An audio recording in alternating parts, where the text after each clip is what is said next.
Here are two pieces of code. One is inefficient, other one is unnecessary. Can you spot out which is which? UseCallback is a React tool that lets you cache a function definition between rerenders.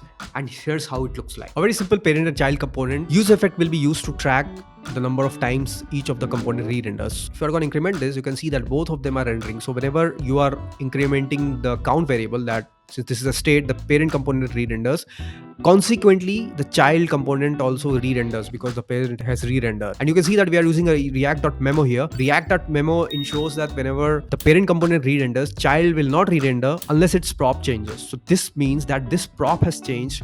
That is why this has re-rendered. So this is inefficient. This is leading to unnecessary re-renders, and this will not scale well in a very complicated application. To fix this, we have added a use callback, and you can see that only the parent is re-rendering, not the child one. So this fixes the re-render problem. The use callback has a dependency array as well. Here you can pass all the dependencies.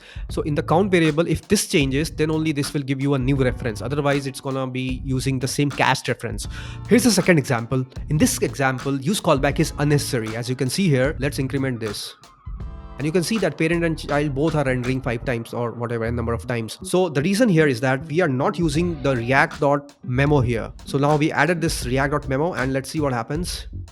Yep, and this is what most of the YouTubers get it wrong. You need to have the React.memo in order to prevent re-renders in the child component. There are two scenarios where use callback would be useful as per the React documentation. So you can pass it to a prop to a component wrapped in a memo, as we have already discussed. The other one is we can use callback when the function that is wrapped by the use callback is passed as a dependency to another hook. A very simple example here. We have commented this line, and let's just see what happens if we uncomment this. So you can see that this is entered infinite loop. So we have wrapped it using use callback, and you can see that it takes ID as a dependency array, and if we are going to click on the next user, it's not entering infinite loop. Now some food for thought for everybody. Let's say I was to make this null, and let's just make this as a simple ID instead of a object. This stops.